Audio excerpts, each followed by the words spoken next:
It all started with a nightmare about 3 years ago. I had a dream I was driving in southern Utah. I don't know where I was, but I just knew that was the area I was in. In this dream, I was extremely tired for some reason and knew that I had to pull over and find a hotel somewhere. I searched and I found a filling station that was sitting on a corner and it looked empty. It was run down and tired, but I went up to the window and there was a man inside. I asked him if there was a hotel. He told me where it was, but said, "Get inside before the sun sets." When I asked him why, he said, "Don't ask questions you don't want the answers to." I thought that was really weird, so I left and I got to this hotel and checked in. When I found out the hotel didn't have a restaurant, I decided to go find something to eat because I was starving. Why do all my nightmares start with me being hungry? Isn't that how all horror films start, with people being hungry? Or is it horny? Anyways, back to the story. Hungry, driving down a dirt road. I see ahead there's a mountain and there's a weird cloud formation forming above.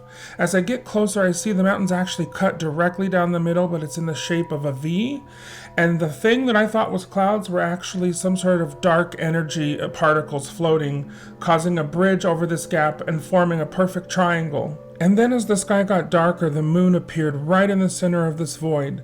But it didn't look like a moon, it looked like the eye of a reptile looking at me. I needed to leave, but that's when a portal opened up and something tall and dark came out and towards me. And then I woke up. Just having another aftershock right now. Yeah, I was wondering if you could see the lights shaking. I can't feel it out here. Okay, yeah. Fifth aftershock, according to Lindsay. We can see the lights shaking a little bit, and then we can feel the roll. But I've been told that this is the safest building to be in. The original earthquake, 5.7 magnitude, now 5 aftershocks. Morgan is out live with some damage. Morgan, where are you? That might not be a big earthquake to some of you, but I grew up in California. I've been through some big ones. And this one felt different. It caused a lot of damage. People here in Utah aren't prepared for earthquakes, so they were panicking, and it went on for weeks and months, the aftershocks. But I will say the day after this earthquake, the nightmare happened again from 2 years earlier. There was the same mountain cut in the shape of a V and the mist forming above it, but this time the thing that came out of the middle of the ground wasn't black, but it was filled with fire and rage. Why was I continuing to have this dream that focused on the moon aligning with the gap between this mountain, and why was there always something coming up out of the earth? And why did it look like this? Little did I know the place I was seeing was Parowan, Utah. Parowan meaning evil waters by the natives. Now listen, I'm not saying I'm psychic by any means, but why do I keep having dreams about ancient Native American sites like this, as well as 9 Mile Canyon and areas of Skinwalker Ranch, and then later find that the place exists? So hear me out. 3 years ago, I have a nightmare about a place that really exists, that was created by a fault line millions of years ago. The same fault line that caused the earthquake a year ago during a spring solstice that involves the moon and the sun aligning with this very place. And then what are the odds of me then having a wild hair up my ass, going to Las Vegas, and then driving through this place a year to the day after during the same spring solstice? These are just some of the questions I ask myself that I do not know the answer to. Do you know the answer? If so, comment below and let me know. So when you see me go through these places here today, just know I've never been here. I don't know anything about the place other than what I Googled on the way up and what the signs showed. I, honest to God, knew nothing about this place. So that is why I'm so weirded out. But that was your little story for the day, so let's learn some history, y'all. Real quick before we head to the Parowan Gap, right before is this area, and supposedly there's dinosaur tracks in all of these rocks from 65 million years ago.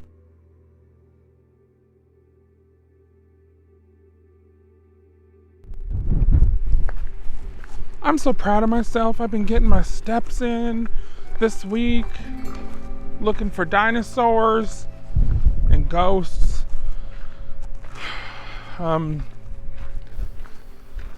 So this whole area, this just gives you a sense of how ancient it is. 65 million years ago, the dinosaurs walked this very valley. Let's see if we can find one.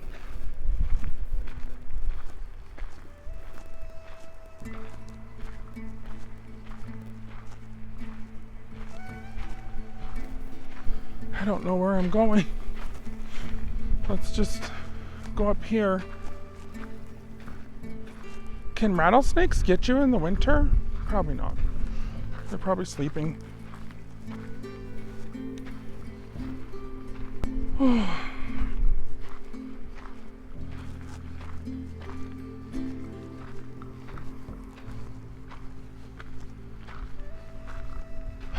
This must be one. Yeah! That's a dinosaur's footprint. What do you think of that?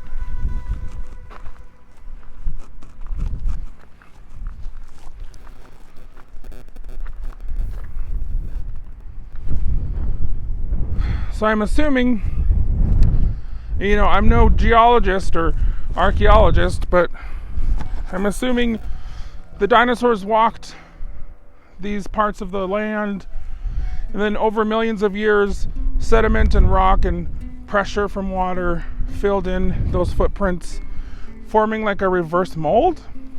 That's why the footprint is raised, rather than depressed. It's depressed. It's a depressed brontosaurus. Man, this place is crazy.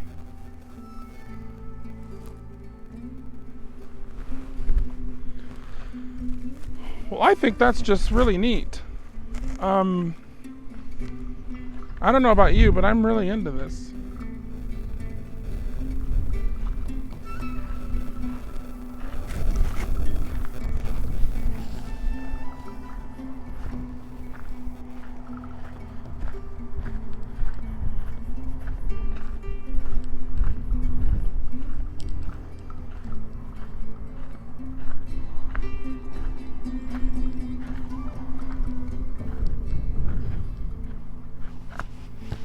So this little marker here indicates that there must be a dinosaur footprint on this rock.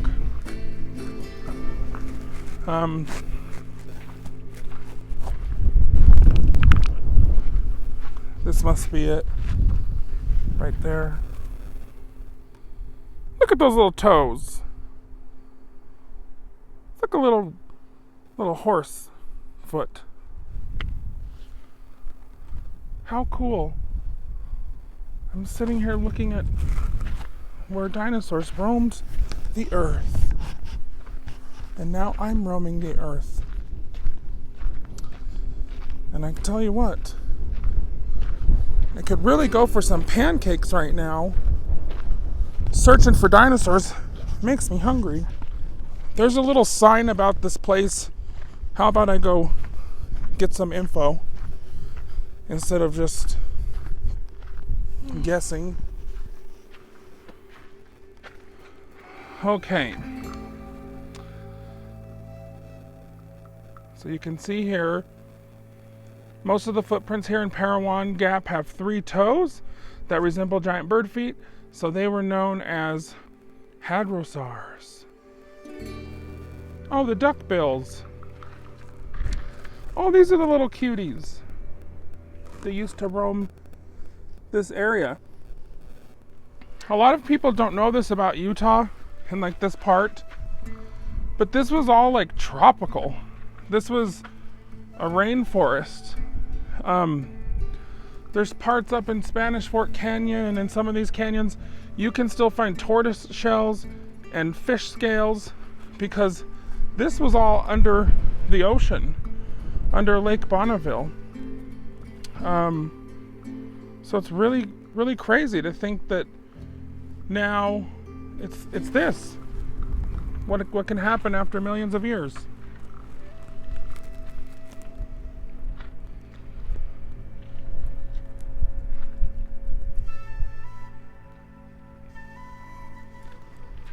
Yeah, so those are, they're very, oh, see, look at one. That's why it looked kind of weird and it was missing a toe on that last one. It fell off. Someone broke off a piece. These people are assholes, you guys. Am I right or am I right? Like, don't touch this shit. Ugh. For real. Anyways, beautiful spot. Check this out. Let's go on to the, let's first of all not die, and then let's go on to the Parowan Gap. Talk about that. There's just something odd about driving up to a place that you've seen in a nightmare that you've never been to before. You know what I'm saying? And when we rounded this corner, went through the mouth of this little canyon, you know, the snow just hit the windshield. You could feel the air just blasting against us. And there was definitely a weird, ancient energy coming from this very spot. And I know a lot of people don't believe in that stuff, and that's fine. That's just how I felt. But it's very, very strong, the energy that's in this place. And it's very ancient. There's this little informational area that talks about the petroglyphs and things, because I'm learning about this with you. So let's take a look. And I apologize about any wind sounds. This place is a wind tunnel.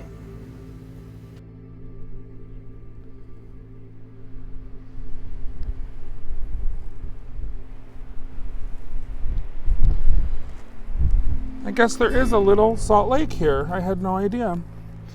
So the Parowan Gap was formed, you know, by millions of years of erosion, mountain ridges rising up out of the ground, and rivers, you know, eroding this perfect gap. And so people have lived here for over 12,000 years, and am I having a stroke right now? Oh my gosh, it's so freezing. Sorry.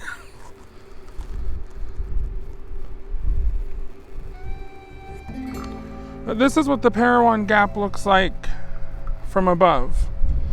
So you can see how the water eroded it perfectly. So over millions of years. You can see here how we're on a fault line. There's a lot of fault lines out here, tectonic plates, and fault lines that cause the earth to shift upwards like this in these jagged areas. And it is so windy here. I guess it makes perfect sense. This is the perfect recipe to have a wind tunnel. I'm freezing my ass off right now. It's colder. It's colder than shit. But I want to see some petroglyphs. Let's take a look.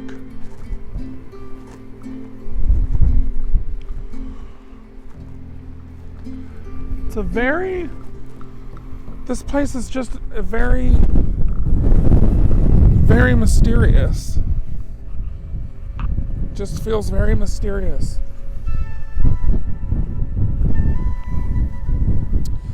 Oh yeah, you can see petroglyphs here. Wow. Do you see those?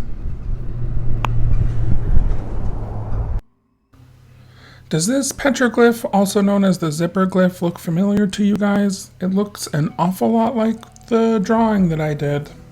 I'm just gonna say. What is that about? Oh, that's creepy.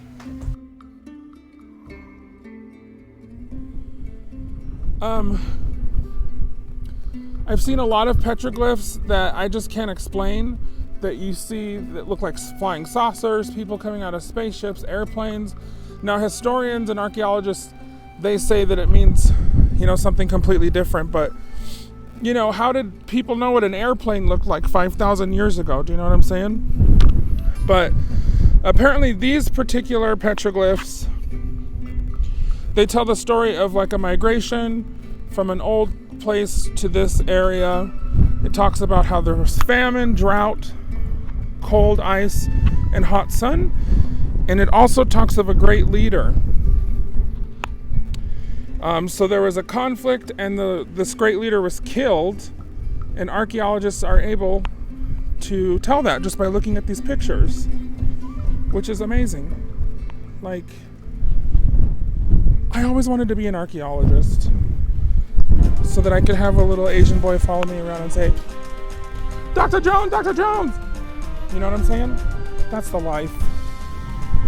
Whew, the Hopi people. Yeah, here's some more petroglyphs.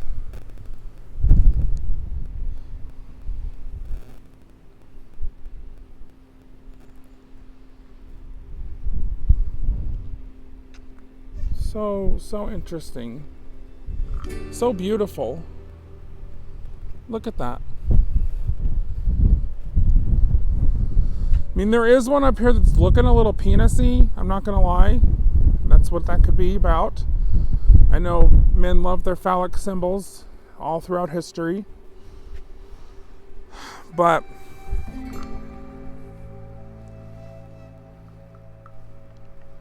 yeah, that's just a little look at the Parowan Gap and the petroglyphs. Of course, there's more over here. And like I said, because it's just, because it was just the spring solstice, that means the sun, sat. It means the sun set perfectly between these two rocks. I'll have to look more into that. That's just what I've been told. It's so crazy because the wind will completely die and then it just blasts back up. But yeah, this place was put on the historic register back in 1969 when they had to do that because people are crazy and they try and deface things. Like, by the way, when you come out here, don't go up and touch these. They're thousands of years old, and the oils in your hands will actually ruin them. Let's keep these for future generations. God, that's beautiful. It's so cool. In person, you just have to see it. Okay. I think I'm gonna walk back to the car because my fingers feel like otter pops. Whew. They weren't kidding about those petroglyphs talking about the cold wind, because we certainly have that today. But all around the state of Utah, there are petroglyphs you can see. I highly recommend coming out here to the Parowan Gap if you're ever passing through to Cedar City. It's just right before Cedar City. Piece of history. Who wouldn't love to see that? And my name's Adam. Again, thank you for joining me. Whew, it's cold. Hope you enjoyed this little mini tour. And remember, keep it paranormal.